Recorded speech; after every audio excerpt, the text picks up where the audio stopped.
It's early Easter day. Hallelujah, he has risen. I love Easter day. It's a great day. You hear the cows in the distance, the birds song. Got my dog here. Thought I'd come out for a quick walk. Get myself booted up before the morning's worship. It is a lovely day. My favourite day of the year. Some people might think it's a really cosy day with Easter bunnies, Easter chicks, Easter eggs, all that sort of symbol of new life.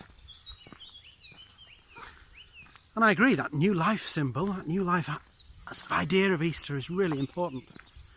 But it's not where it starts and ends. Easter's also about challenge. You get those symbols of new life, but then we all carry with us, or many of us do, carry with us a symbol of death, of rejection, of torture, of hate, of evil. That's the cross. We can't have Easter without the cross, because the cross really is the true symbol of Easter. It's about taking that symbol of evil and turning that into new life, which is what Jesus did. That's what we remember today. It's a miracle in itself, I think, that the cross is such a powerful brand across this world. You're never sort of more than a few feet from a cross, I'm sure. I don't know how many crosses are in existence. Maybe billions. What would the big corporates sort of do for a brand as strong as the cross? Internationally, immediately recognised symbol. So it is a challenge. New life with the symbol of death. But that's what Easter is, isn't it? Certainly on a day like today, we remember the risen Christ. That can be really hard for us. Easter's a time that challenges what we truly believe in. But for me, it is about believing and accepting things that our heads may never understand, but our hearts will. And when we get that belief into our hearts, I'm sure our heads start to follow.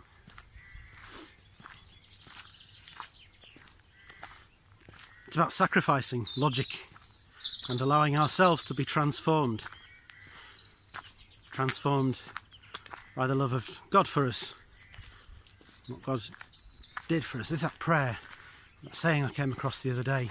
If you're ever only going to say one prayer in your life, let that prayer just be the word, thank you. Thank you. Easter's a time of revolution. Not just about personal revolution, about changing ourselves, but about worldwide revolution. That's the message that gets missed. It's a revolution of love. We live in a world where it's all about me, me, me. Me over somebody else. Me on top of somebody else, maybe. Me possessing things. It's a world dominated by ego, power, sex. So many things that are all about me, me, me. Putting me first all the time. And this is why Easter's so revolutionary. Because it turns that around and said, it's not about you. This world is not about us. We're a fleeting glimpse in this world's history. Not like Jesus, who we should have never known about. Jesus, who lived for not very many years, 30 or so, in a real backwater of the Roman Empire. We should have never heard of him. It's a miracle we did. It's a miracle that billions of people worldwide recognise that Jesus was God and is God. Took everything bad about this world onto the cross in ways we cannot understand, to start to offer us freedom in our own lives and freedom for this world, a way forward, hope. That's what Easter's about, recognising the revolution that began 2,000 years ago and picking up that challenge. Not just about sitting in our cosy world thinking about how many chocolates I'm going to eat and a nice meal I'm going to have. It's far more than that. Easter lays down a huge challenge for us all. Challenge of life. As a cyclist. It's about unconditional, sacrificial, forgiving love. And we've got to get into that. We've got to embrace it. Because we embrace it in our lives, we change. The revolution begins in our hearts. But then a revolution begins in the world. So if we reordered our lives with that ethos of unconditional, sacrificial and forgiving love, we reordered our lives and said, okay, let's put God first. God, from whom that source of love comes. Let's put God first. Then let's put other people first instead. That would be a revolution. If enough people took that attitude, well, world poverty would be gone. Then let's put creation first. There's a lot at the moment about climate change and how we look after this world. We can change that. The revolution can begin.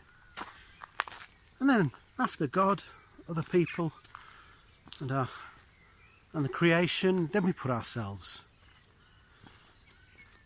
That's what unconditional, sacrificial, forgiving love is all about.